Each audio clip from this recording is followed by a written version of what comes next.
এই এই রোমিও, কি আমারে দেখে ইউ টার্ন মেরে কই যাইতেছো? এদিকে এসো, এদিকে এসো। আমি যার তার সাথে যেইখানে সেইখানে দাঁড়াই কথা বলি না। কথা বলবি কেমনে? এই কথা বলার মতো কি মুখ তোর আছে? চোরের ঘরে চোর আমার গল্প চুরি করে আবার নাটক বানায়, আবার বড় গলায় কথা কয়।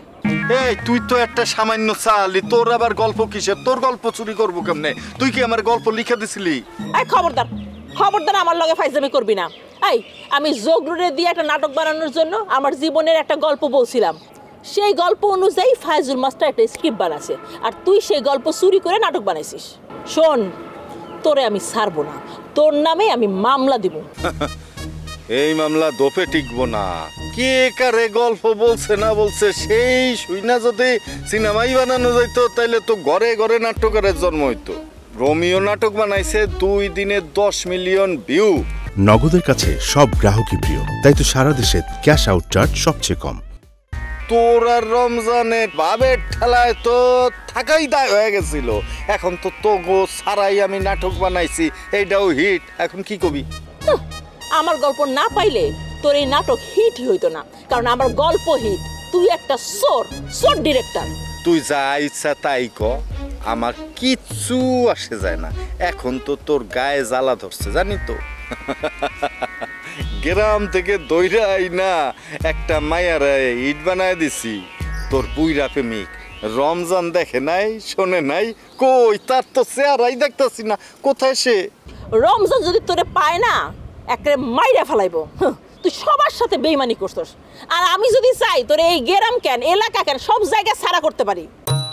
আপা, রিসোর্টে কোনো ঝামেলা হচ্ছে না? হচ্ছে তো। এরকম পাশের রুমের মানুষজন যদি সবসময় চিৎকার চেঁচামেচি ঝগড়া করে তাহলে কি থাকা যায় মিন্টু ভাই বলেন? না না না না, এইটা একটা অবশ্য ঝামেলা। মানে আমি আসলে এতদিন ছিলাম না তো, আর আমি না থাকাতে পুরা রিসোর্ট একটা মানে উল্টাপাল্টা হয়ে গেছে, কোনো সিস্টেমের মধ্যে নাই। অসুবিধা নাই, আমি সব খবর নিয়েছি। আপনার পাশে যে গেস্ট আছে কালকে সকালে যাব, একটু ধৈর্য ধরে আজকে কাটায় দেন। গেলে তো বাঁচি, আমি ভাই নরম মানুষ, নিরিবিলিতে থাকতে ভালো লাগে। আপা, আমি যখন চলে আসছি আপনার কোনো টেনশন নেই, আপনার টোটাল দায়িত্ব আমার। আমি চলে আসছি, আপনি ছেড়ে দেন তো মাথা। কিছু মনে করবেন না আপা, আমি আপনাকে যদি একটা প্রশ্ন করি মানে উত্তর পাবো? হ্যাঁ বলেন, কি শুনতে চান? লেবু লেবু সাহেব আপনার কাছে কেন আসছিল? নগদের কাছে সব গ্রাহকই প্রিয়, তাই তো সারা দেশে ক্যাশ আউট চার্জ সবচেয়ে কম। জ্ঞান দিতে আমাকে বলছিল যাতে আমি রাজার দল ছেড়ে ওনার দলে যাই, এইসব সবক দিল আর কি। কোন কি পাগল নাকি? আপনার এই প্রস্তাব দেয় কেমনি? আপনি নিজেই তো ইলেকশন করতেছেন, তারা হয় আপনার পক্ষে থাকবো নয় বিপক্ষে থাকবো, যাই হোক। তা আপনারে আবার আরেকজনের পক্ষে কাম করতে কয়, মানে আমার না মাথায় আসতেছে না।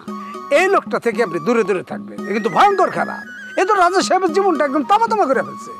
আমি ভেবেছিলাম যে এই গ্রামের মানুষজন সহজ সরল, কিন্তু আমার ধারণা তো পুরোই ভুল। এই গ্রামের মানুষজন তো আরো বেশি পাজি। অবশ্যই, আপনি তো চিনেন নাই, আরো দেখবেন আরো চিনবেন, আরে আরে চিনবেন। একদম ঠিক কথা বলছেন। এই গ্রামের মানুষ যে কত বড় পাজি সেটা আমি হারে হারে টের পাইছি। সারাক্ষণ দৌড়ের উপর।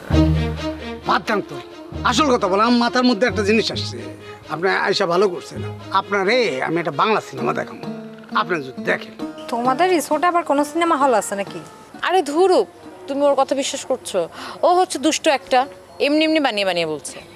না না মিতা, ও অবশ্যই কিছু একটা ভেবেই বলছে। আচ্ছা মিন্টু, তুমি আমাকে হঠাৎ করে সিনেমা দেখার কথা বললে কেন? আপনি বোঝেন না বাংলা সিনেমার কথা কেন কইলাম? রিসোর্টে বাংলা সিনেমা নগদে চলতেছে, আপনি সেই সিনেমা দেখতেছেন না? হ্যাঁ,